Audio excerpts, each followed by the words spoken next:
തമിഴ്നാടിന്റെ സംസ്ഥാന പുഷ്പമാണ് glory lily. മലയാളത്തിൽ അഗ്നിശിഖ, കാളിഹാരി എന്നീ പേരുകളിൽ അറിയപ്പെടുന്നു. സംസ്കൃതത്തിൽ അഗ്നിമുഖി എന്ന് വിളിക്കുന്നു. ഈ പുഷ്പം ഇന്ത്യയിൽ വ്യാപകമായി കാണപ്പെടുന്നു.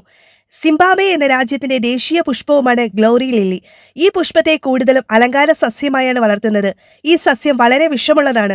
ഈ സസ്യത്തിന്റെ എല്ലാ ഭാഗങ്ങളും വിഷമുണ്ടെങ്കിലും വേരുകൾക്ക് കൂടുതൽ വിഷമുണ്ട്. നല്ല ചുമന്ന മണ്ണിലാണിവ കൂടുതലായി വളരുന്നത്.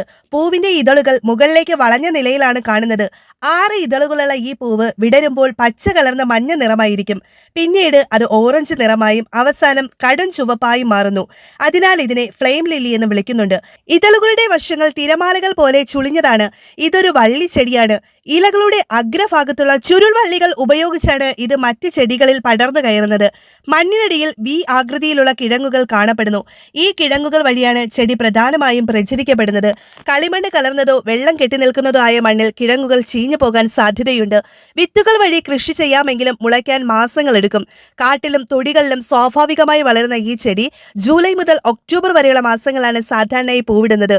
ഓരോ വർഷവും മണ്ണിലെ കിഴങ്ങിൽ നിന്ന് പുതിയ മുളകൾ വരികയും പൂവിടുകയും ചെയ്ത ശേഷം ഉണങ്ങിപ്പോകുകയും ചെയ്യുന്നു. പണ്ട് തമിഴ് പോരാളികൾ യുദ്ധത്തിന് പോകുമ്പോൾ വിജയം കൈവരിക്കാനായി ഈ പൂവ് ധരിച്ചിരുന്നതായി ചരിത്ര രേഖകളിലുണ്ട്. ഈ പുഷ്പത്തിന്റെ സ്മരണയ്ക്കായി ഇന്ത്യൻ തപാൽ വകുപ്പ് ഒരു സ്റ്റാമ്പ് പുറത്തിറക്കി. അമിതമായ ഔഷധ ഉപയോഗത്തിനായി കാടുകളിൽ നിന്ന് പറിച്ചെടുക്കുന്നത് കാരണം ഇത് പലയിടങ്ങളിലും വംശനാശ ഭീഷണി നേരിടുന്നുണ്ട്. അതിനാൽ ഇപ്പോൾ തമിഴ്നാട്ടിൽ ഇത് വലിയ തോതിൽ വാണിജ്യ അടിസ്ഥാനത്തിൽ കൃഷി ചെയ്യുന്നു.